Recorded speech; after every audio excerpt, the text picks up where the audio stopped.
आज भारत में मेहनत से ज़्यादा पेपर लीक पर लोगों का भरोसा लगने लगा है। क्या आज लाखों छात्र का भविष्य नेताओं की राजनीति के बीच कहीं खोता जा रहा है? क्या शिक्षा मंत्री का इस्तीफा इस समस्या का समाधान है या यह सिर्फ एक राजनीतिक कदम है?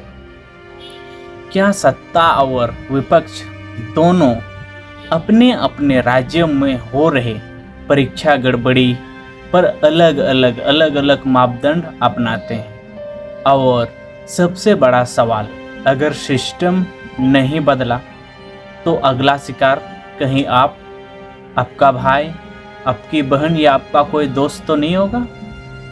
आज की इस वीडियो में हम डिटेल में जानेंगे। आखिर ना हम किसी पार्टी का पक्ष लेंगे, ना ही किसी पॉलिटिशियन का पार्ट लेंगे।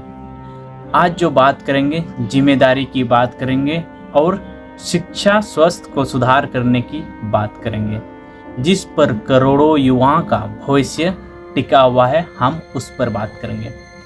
इस वीडियो को अंत तक जरूर देखिए, क्योंकि अंत में हम उन 4 बड़े सुधारों की भी चर्चा करेंगे जो इस पूरे सिस्टम को बदल सकता है। जरा कल्पना कीजिए, एक छात्र वह हर सुबह 5 बजे उठता है, पूरा साल पढ़ाई करता है, मोबाइल छोड़ देता है, दोस्ती छोड़ देता है, परिवार छोड़ देता है, खेलना कूदना सब कुछ छोड़ देता है, परिवार की उम्मीद लगा बैठा है उसके ऊपर। वो नौकरी के चक्कर में पढ़ाई करते रहता है। लेकिन परीक्षा होने वाली के दिन, परीक्षा के कुछ घंटे बाद परीक्षा जैसे हो जाता है तैसे पता चलता है पेपर लीक हो गया। एक ही पल में साल भर की मेहनत, हजारों लाखों रुपए जो उन्होंने कोचिंग पर खर्च किए, रूम पर खर्च किए, खाने पीने पर खर्च किए, माता पिता की उम्मीद थी, सब कुछ सवालों के घेरे में आ जाता है। यही दर्द आज लाखों छात्र का, और शायद इसी वजह से पेपर लीक का मुद्दा अब सिर्फ शिक्षा का नहीं बल्कि पूरे देश की भविष्य का मुद्दा बन चुका है। जी हाँ, हाल ही के घटनाक्रम में शिक्षा मंत्री धर्मेंद्र प्रधान के इस्तीफा की मांग तेज हुई। इसके बाद शिक्षा मंत्रालय का अतिरिक्त प्रभाव और जोशी के दिए जाने पर कई सवाल उठे। कुछ लोगों का कहना है, अगर शिक्षा व्यवस्था में इतने बड़े संकट से गुजर रही है तो क्या केवल अतिरिक्त प्रभार है? क्या एक की दोषी है? क्या देना पर्याप्त है? क्या मंत्रालय को एक पूर्णकालीन मंत्री की जरूरत है? दूसरी ओर कुछ लोगों का तर्क है कि किसी एक व्यक्ति को बदलने से पूरी व्यवस्था नहीं बदल जाती। असली चुनौती है भर्ती प्रक्रिया की। परीक्षा प्रणाली, सुरक्षा व्यवस्था को, जवाबदेही को मजबूत करना होगा। यहीं से बहस शुरू होती है। क्या समस्या व्यक्ति की है या पूरे सिस्टम की? जब भी कोई पेपर लीक होता है, हम सबसे पहले किसे नेता का नाम सुनते हैं? किसको बोलते हैं? धर्मेंद्र प्रधान, क्योंकि वो शिक्षा मंत्री है तो ऑब्वियसली उसी का नाम आएगा। सोशल मीडिया पर गुस्सा दिखाई देता है हम लोग को, फिर धीरे धीरे मामला शांत पड़ जाता है। ऐसा क्यों? लेकिन क्या कभी हमने यह पूछा कि आखिर बार बार वही गलती क्यों दोहराई जाती है? क्यों दोहराई जाती है? किसके लिए दोहराई जाती है? क्यों हर साल लाखों छात्र डर के साथ परीक्षा देने जाते हैं? क्यों आज भी कई परिवारों को लगता है कि मेहनत से ज़्यादा सिस्टम की किस्मत मायने रखती है? जी हाँ, आपने सही सुना। यही सवाल इस पूरी वीडियो में हम डिस्कस करेंगे, पूरी केंद्र तक जाएंगे, मूल बिंदु तक। और अगले वीडियो में जो हम आपको बताएंगे वो आपको रूह कांप देगा। इसलिए सवाल उठाना बहुत ज़रूरी है। दिल्ली, पंजाब, कर्नाटक, दूसरे राज्य के उदाहरणों के साथ साथ समझेंगे कि क्या पेपर लीक का मुद्दा केवल राजनीतिक बनकर रह गया है या सच में कोई समाधान तलाश जा सकता है। अब सवाल उठता है, जब लाखों छात्र सड़क पर उतरते हैं, रोड पर धरना देते हैं, कहीं भी, जब माता पिता अपने बच्चे की भविष्य को लेकर चिंतित होते हैं, तब राजनीति क्या करती है? पॉलिटिशियन क्या करते हैं? क्या सभी दल एक जैसे आवाज उठाते हैं? बिल्कुल नहीं। यह फिर मुद्दा भी सरकार और राज्य देखकर चुना जाता है। जब राष्ट्रीय स्तर पर परीक्षा गड़बड़ी की खबरें सामने आती है तब विपक्ष अक्सर केंद्र सरकार से जवाब मांगता है। कई विपक्षी नेता ने शिक्षा स्वास्थ्य परीक्षा एजेंसी और सरकार की जवाबदेही पर सवाल भी उठाए हैं। लेकिन इसी दौरान सोशल मीडिया और राजनीति चर्चाओं में एक दूसरा सवाल भी बार बार सामने आता है। कुछ लोग पूछते हैं कि अगर किसी विपक्ष दल की सरकार वाले राज्यों में परीक्षा या भर्ती को लेकर विवाद होता है तो क्या उसी तरह आवाज उठाई जाती है? यहीं से राजनीति बहस और तेज हो जाती है। उदाहरण के तौर पर ले लेते हैं समझने के लिए। आलोचकों ने ये सवाल उठाया कि जब दिल्ली में शिक्षा और परीक्षा के मुद्दों पर लगातार बयान दिए जाते हैं किसी भी पार्टी से, जब पंजाब में भर्ती या परीक्षा से जुड़े विवादों पर उतनी मुखर प्रतिक्रिया क्यों नहीं दिखाई देती? इसी तरह कुछ लोगों ने कांग्रेस सरकार से भी पूछा कि कर्नाटक के सामने आए परीक्षा या भर्ती से जुड़े विवाद पर उसकी प्रतिक्रिया उतनी आक्रामक क्यों नहीं, जबकि वो उसी के सरकार में जितने केंद्र के मामलों में रहती है। दूसरी ओर इन दलों का कहना है कि हर मामले की परिस्थितियां अलग होती हैं और जहां भी अनियमितताएं सामने आती है उनकी जांच और कार्रवाई उतनी ही होनी चाहिए। यानी दोनों पक्ष अपने अलग अलग तर्क रख सकते हैं, लेकिन यहाँ सबसे बड़ा सवाल किसी एक नेता का नहीं है, किसी एक पार्टी का नहीं है। सबसे बड़ा सवाल है उस छात्र का जिसने पूरे साल मेहनत की। उसे इस बात का फर्क नहीं पड़ता कि सरकार किस पार्टी की है या कौन सी सरकार है।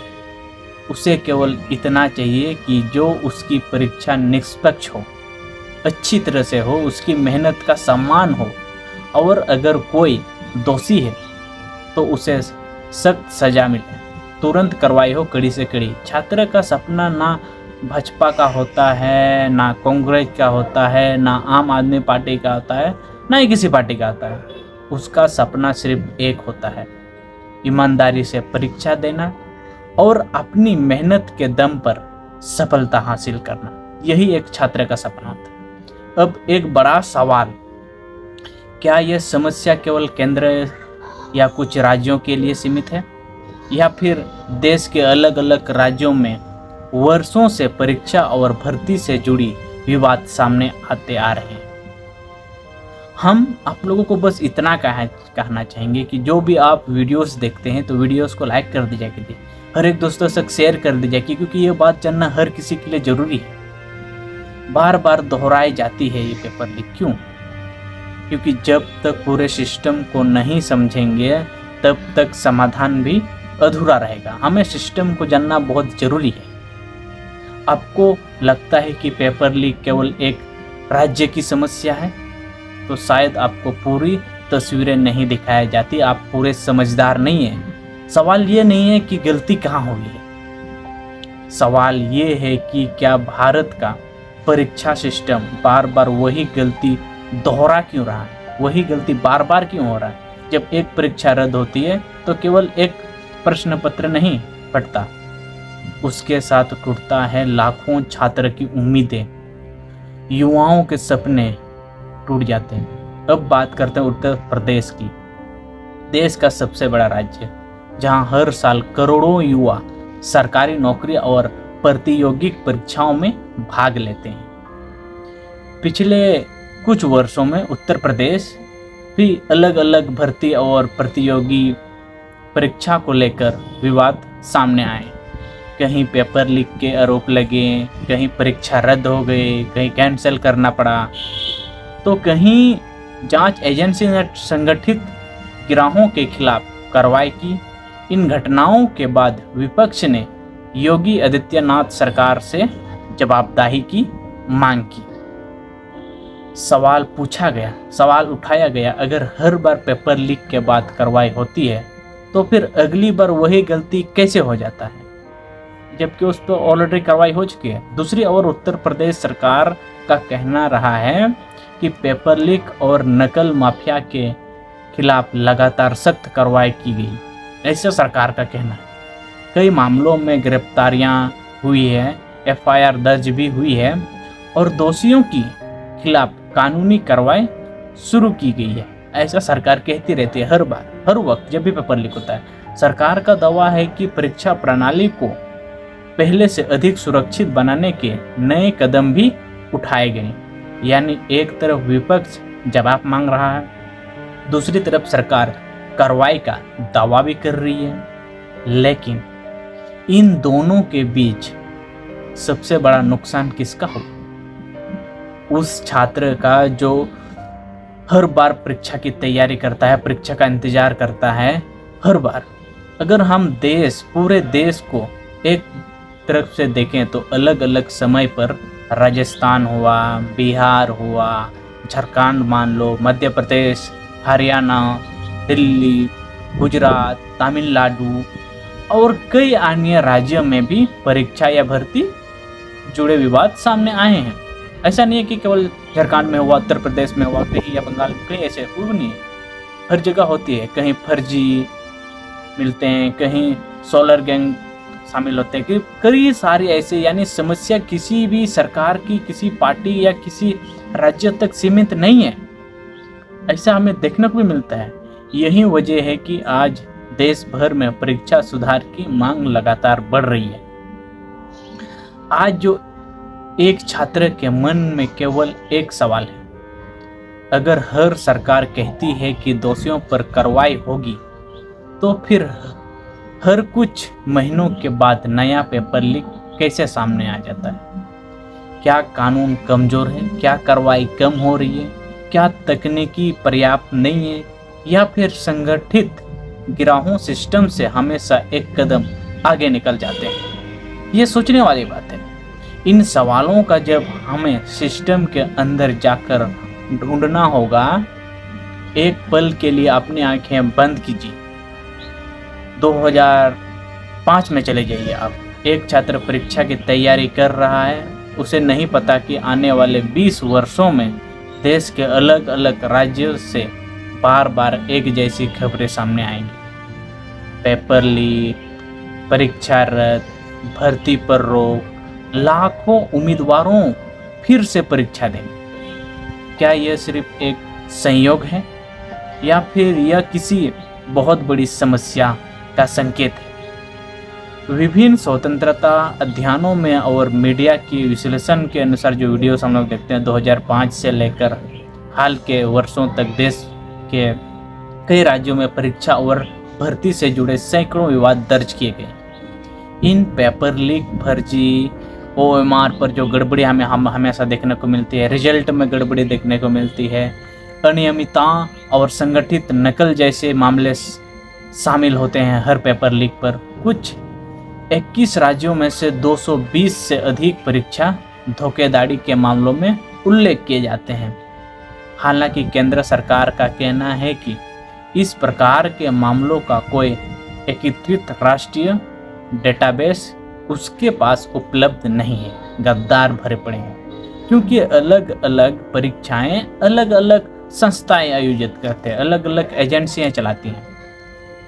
अगर इन घटनाओं को ध्यान से देखें तो एक समान पैटर्न दिखाई देता है। पहले परीक्षा होती है, फिर पेपर लीक या गड़बड़ी की खबर आती है। हमेशा देख लीजिए, हमेशा ये इस वीडियो को याद भी कर लीजिए। उसके बाद जांच शुरू होती है, कुछ गिरफ्तारियां होती है, कुछ अधिकारी निलंबित किए जाते हैं। ये हमेशा का खेल रहा है। फिर कुछ महीनों बाद किसी दूसरी राज्य से वही एक नई खबर सामने आ जाती है कि पेपर लीक हो गया। यानी चेहरे बदल जाते हैं, राज्य भी बदल जाते हैं, नेता भी बदल जाते हैं, सरकार भी बदल जाती है वहाँ की, लेकिन समस्या वही है, वही रहती है। हर बार सबसे बड़ा नुकसान किसका होता है? ना किसी नेता का होता है, ना किसी अधिकारी का होता है। सबसे बड़ा जो नुकसान होता है वो उस छात्र का होता है जो हर सुबह शाम मेहनत करता है, पढ़ाई करता है, जिसके माता पिता अपनी कमाई का बड़ा हिस्सा कोचिंग हुआ, किताब हुआ, उस पर खर्च करते हैं। जब परीक्षा रद्द होती है तो सिर्फ तारीख नहीं बदलती, सिर्फ दिन नहीं बदलता, कई युवाओं की उम्र भी निकल जाती है इसके चक्कर में। कई लोगों की आत्मविश्वास टूट जाता है एक परीक्षा के चक्कर में। अगर कोई परिवार आर्थिक बोझ के नीचे दब जाते हैं, अगर हर बार पेपर लीक के बाद गिरफ्तारियां होती हैं, हर बार कार्रवाई भी होती है, हर बार जांच होती है, नई गाइडलाइन जारी होती है, तो फिर अगली परीक्षा वही गलती दोबारा कैसे हो जाती है? पेपर लीक कैसे हो जाता है? क्या सचमुच दोष केवल किसी एक कर्मचारी का होता है, किसी एक इंसान ने किया है, या फिर समस्या पूरे सिस्टम के अंदर छिपी हुई है जो हम लोग देख नहीं पा रहे, जो हम लोग देखना नहीं चाह रहे? यही सवाल इस पूरी कहानी का सबसे महत्वपूर्ण हिस्सा है। किसी भी प्रतियोगी परीक्षा को आयोजित करना आसान काम नहीं होता है, वहाँ का मैनेजमेंट संभालना। सबसे पहले प्रश्न पत्र तैयार किए जाते हैं, फिर उन्हें गोपनीय तरीके से सुरक्षित रखा जाता है एक डेटाबेस पर। उसके बाद उसकी प्रिंटिंग की जाती है, इसके बाद उसकी पैकेजिंग की जाती है, फिर किसी गाड़ी से उसको उस जगह तक पहुंचाया जाता है, परीक्षा केंद्र तक, और अंत में लाखों छात्र प्रश्न पत्र तक उन लोगों तक पहुंचता है। इसी पूरी प्रक्रिया में दर्जनों एजेंसी, सैकड़ों अधिकारी और हजारों कर्मचारी जुड़े होते हैं एक परीक्षा को करवाने, क्योंकि उसमें लाखों खर्च होते हैं। अब सोचिए, अगर पूरी श्रृंखला में केवल एक जगह भी सुरक्षा कमजोर पड़ गया तो पूरा सिस्टम खोखला हो जाएगा, खतरे में आ सकता है। पेपर लीक वहीं से हो जाता है, किसी एक जगह पर भी अगर कमजोर पड़ गया। जांच एजेंसी द्वारा सामने आए कई मामलों में अलग अलग तरीके देखने को मिले हैं। कहीं अंदर के लोगों की मिलीभगत आरोप लगे हैं, कहीं प्रिंटिंग प्रक्रिया पर सवाल उठे हैं, कहीं परीक्षा केंद्र पर सुरक्षा की कमी की वजह से भी पेपर लीक हुए हैं, ऐसे हमेशा सामने आता है। और कहीं संगठित गिरोहों के तकनीक का इस्तेमाल करके धोखेधड़ी की कोशिश भी की गई है। हर मामले का तरीका अलग हो सकता है, लेकिन परिणाम हमेशा एक जैसी आता है, पेपर लीक, वो भी एग्जाम होने के बाद। छात्रों का नुकसान आज कई परीक्षाओं में हो रही है। सीसीटीवी कैमरा लगाए जा रहे हैं, बायोमेट्रिक सत्यापन किया जा रहा है हर परीक्षा में, फेस रिडक्शन जैसी तकनीक का भी उपयोग बढ़ रहा है, कर रहा है, डिजिटल निगरानी भी मजबूत की जा रही है, हम लोग देख भी रहे हैं। लेकिन सवाल ये है, अगर इतनी तकनीक मजबूत है, इतना सुरक्षा कड़ा है, तो अपराधी बार बार रास्ता कैसे ढूंढ लेते हैं, बार बार पेपर लीक हो कैसे जाता है?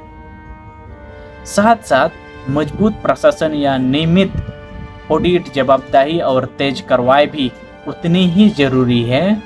एक छात्र का परीक्षा की तैयारी सिर्फ किताबों से नहीं करता है, वो अपने सपनों के साथ तैयारी करता है। वो सपना देखता है कि वो पढ़ाई करके कौन सा नौकरी पर जाएगा।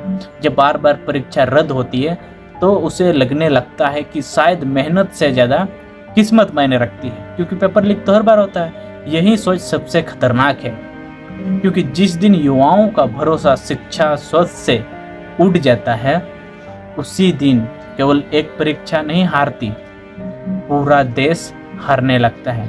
क्योंकि युवा ही देश का भविष्य है, आने वाला वही देश को चलाएंगे। लेकिन इसका क्या कोई समाधान नहीं है? क्या भारत की ऐसी परीक्षा व्यवस्था नहीं बन सकता जहां एक मेहनती छात्र को यह भरोसा हो सके कि उसकी सफलता केवल उसकी मेहनत पर निर्भर करती है, जितना अच्छा मेहनत उतनी अच्छी सफलता। चर्चा में कोई सुझाव सामने आए हैं? नहीं। उनमें से 4 महत्वपूर्ण सुझाव नज़र पर डालते हैं जो हम आपको बताएंगे। कल्पना कीजिए, आपने पूरे साल तैयारी की, परीक्षा देने दूसरे शहर गए, यात्रा का खर्च, रहने का खर्च, कोचिंग का खर्च, किताब का खर्च, खुद का खर्च, और फिर खबर आती है परीक्षा रद्द। इसका सबसे बड़ा नुकसान किसे हुआ? उस छात्र को। इसलिए कई विशेष का मानना है कि जब किसी परीक्षा का प्रशासनिक लापरवाही या धोखेधड़ी का कारण रद्द करना पड़े, तो प्रभावित छात्रों को किसी न किसी रूप से राहत या सहायता देने पर विचार होना चाहिए। यह केवल आर्थिक मदद का सवाल नहीं है, बल्कि ये संदेश देने का भी सवाल है कि सिस्टम अपनी गलती की जिम्मेदारी स्वीकार करता है। किसी भी संस्था के सफलता उसके लोगों पर निर्भर करती है। अगर महत्वपूर्ण पद लंबे समय तक खाली रहें, अगर कर्मचारियों की संख्या कम हो, अगर निगरानी कमजोर हो, तो जोखिम बढ़ सकता है। इसीलिए कई विशेषज्ञों ने सुझाव दिया है कि राष्ट्रीय परीक्षा एजेंसी और अन्य परीक्षा संस्थाएं में आवश्यक पदों की समय पर भरा जाए। प्रशिक्षित कर्मचारियों के नियुक्ति हो, नियमित सुरक्षा हो, ऑडिट हो और आधुनिक तकनीक का भी प्रभावी हो का उपयोग किया जाए। मजबूत संस्थाएं ही मजबूत परीक्षाएं आयोजित कर सकती है, कोई आंटू झाटू नहीं कर सकता। आज देश के कई परीक्षा केंद्रों में सुविधाओं और सुरक्षा का स्तर एक जैसा नहीं है। कहीं आधुनिक निगरानी व्यवस्था है तो कहीं बुनियादी व्यवस्थाएं भी चुनौती बन रही है। चुनौती हम लोग देख भी रहे हैं। इसीलिए कई विशेषज्ञ समितियां ने सुझाव दिया है, मैं भी सुझाव दे रहा हूँ, परीक्षा केंद्र का मॉनिटरिंग किया जाए। सीसीटीवी कैमरा लगना चाहिए, उसके निगरानी में डिजिटल प्रवेश प्रणाली होना चाहिए, सुरक्षित और स्ट्रॉन्ग रूम होना चाहिए, रियल टाइम मेंटेनिंग होना चाहिए, नियमित निरीक्षण जैसे व्यवस्थाओं का और मजबूत बनाया जाए। जितना मजबूत सुरक्षा होगी उतनी ही कम संभावना होगी पेपर लीक होने का, सिस्टम में कोई गड़बड़ी होने का, कोई गलत फायदा उठा सकते उसका। किसी भी अपराध को रोकने का सबसे बड़ी तरीका क्या है? सिर्फ गिरफ्तारी नहीं, सिर्फ सजा देना नहीं, सिर्फ कानूनी कार्रवाई नहीं, बल्कि ये भरोसा कि दोषी को समय पर सजा मिले और मामलों की जांच वर्षों तक चलती रहे। अगर मुद्दों लंबे रहे तो अपराध में डर कम हो जाता है, अपराध को डर लगने लगता है। इसीलिए कई विशेषज्ञों ने मांग की है कि परीक्षा धोखाधड़ी से जुड़े मामलों को तेज जांच हो, जल्द से जल्द करवाई हो, समयबद्ध सुनवाई हो और दोषी को सख्त से सख्त सजा मिले। क्योंकि हम लोग हर बार देखते हैं कानून का उद्देश्य देश बदलना नहीं है, बल्कि ईमानदारी और छात्र के भविष्य की रक्षा करना होना चाहिए। जरा एक बार फिर उस छात्र के बारे में सोचिए जो सालों साल मेहनत करते हैं, जिसने पूरे साल मेहनत की, सुबह जल्दी उठकर पढ़ाई की, उन्होंने त्यौहार छोड़ दिए, दोस्ती से दूरी बना ली, घर वालों से दूरी बना ली, मोबाइल से दूरी बना ली, खेलना कूदना तक छोड़ दिया। परिवार ने अपनी कमाई का बड़ा हिस्सा उस बच्चे पर खर्च किया जिसने नौकरी की तैयारी कर रहा है, जो पढ़ाई कर रहा है। उसके ऊपर भरोसा होता है अगर मेहनत करूं तो मुझे उसका फल मिलेगा, जब मैं परीक्षा लिखने जाऊं तो मैं पास होकर आऊँगा। लेकिन जब परीक्षा रद्द हो जाती है, जब परीक्षा कैंसिल हो जाती है, जब परीक्षा पेपर लीक हो जाता है, तो सवाल उठते हैं केवल एक तारीख का नहीं, केवल एक दिन नहीं बदलता, कई परिवारों का भरोसा टूटता है, उम्मीदें टूट जाती है लोगों की। इस पूरी वीडियो में हमने कई सवाल उठाए हैं, कई सवाल बताए भी हैं। केंद्र सरकार पर भी सवाल उठाए हैं, राज्य सरकार पर भी सवाल उठाए हैं। राज्य सरकार पे हमने ये चेतावनी दी है, विपक्ष पर भी हमने ये बदलाव किया। लेकिन क्या ये जो आप वीडियोस देख रहे हैं, अगर आपको पूरी वीडियो अच्छी लगी हो, इस बात को जरा भी आपका दिमाग में घुसाओ कि हमने सही बोला है, हमने अच्छा बोला, तो वीडियो को या पेपर लीक किसी भी एक पार्टी की समस्या नहीं है। ये समय तब सामने आई है जब अलग अलग लोगों ने अलग अलग राज्यों में अलग अलग तरीके से पेपर लीक होते हैं। ये सरकारें थी या कोई और था, इसीलिए समाधान भी तभी निकलेगा जब हर सरकार, हर विपक्ष, हर परीक्षा एजेंसी और पूरा समाज ऐसी राजनीति नहीं बल्कि राष्ट्रीय जिम्मेदारी समझे। एक और सवाल, क्या मीडिया की भी जिम्मेदारी बनती है? बिल्कुल बनती है। अगर किसी राज्य में परीक्षा गड़बड़ी होती है तो उसे सिर्फ इसीलिए नज़रअंदाज किया जाता है क्योंकि वो केंद्र सरकार में आता है।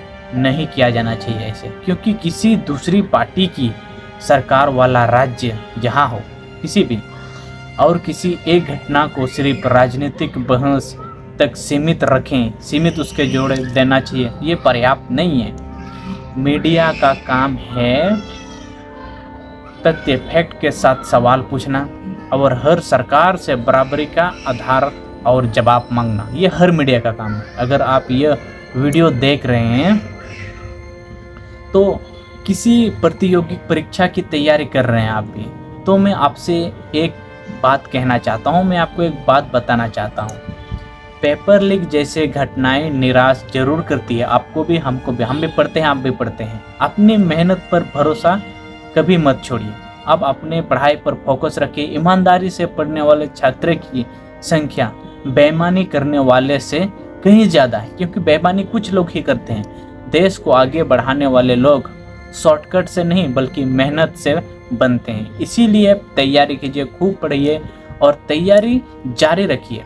ज्ञान कभी भी बेकार नहीं जानता है, ये आप हमेशा दिमाग में बैठा लीजिए। एक मजबूत देश सिर्फ बड़ी अर्थव्यवस्था से नहीं बनता है, आपके पास कितना भी पैसा हो, वह तब बनता है जब युवाओं को बारी का अवसर मिले, जब हर छात्रों को यह भरोसा हो कि उसकी मेहनत का फैसला किसी गैरों के हाथ में नहीं है, किसी भ्रष्ट अधिकारी के हाथ में नहीं है या किसी लापरवाही से नहीं, बल्कि उसकी अपनी योग्यता के आधार पर उसे अपनी फल प्राप्त होगा, जिससे पूरे भारत यह भरोसा अपने हर छात्र को देगा। उसी दिन शायद पेपर लीक की खबरें इतिहास बन के रह जाएगी। अगर आपको लगता है कि बच्चों का भविष्य राजनीति से बड़ा है, राजनीति से ऊपर है, अगर आपको लगता है कि हर सरकार से सवाल पूछना जरूरी है, सवाल पूछना चाहिए, अगर हर छात्रों को निष्पक्ष परीक्षा मिलनी चाहिए, तो इस वीडियो को ज़्यादा से ज़्यादा शेयर कीजिए, हर एक लोगों तक पहुंचाइए, हर एक लोगों की मोबाइल पर भेज दीजिए और कमेंट में ज़रूर लिखिए कि मेहनत जीतेगी या पेपर लीक करेगा। अगर आप चाहते हैं कि ऐसी ही फैक्ट के आधारित वीडियो आपके सामने हमेशा आते रहें, सरल भाषा में आपको समझाते रहें, देश के बड़े मुद्दों की गहराई से जांच पड़ताल करके आपके सामने लगातार वीडियो हम लाते रहें, तो बिरसा मुंडा बैक यूट्यूब को चैनल को सब्सक्राइब जरूर कीजिए, क्योंकि आने वाले हर दिन हर वक्त हम आप लोगों के लिए ऐसे ही इन्फॉर्मेशन वीडियो लाते रहेंगे, आपको समझाते रहेंगे, आपको बताते रहेंगे कि क्या सही और क्या गलत है। इसीलिए चैनल को सब्सक्राइब करके बेल आइकन को दबाना मत भूलिए, क्योंकि अगली वीडियो हम आप लोगों को इससे भी बेहतरीन वीडियो ला कर देंगे और एक नए सवाल जांच पड़ताल पर भी हम लोग आगे बढ़ेंगे। तो मिलते हैं अगली वीडियो में, तब तक के लिए सभी को जय हिंद, जय भारत।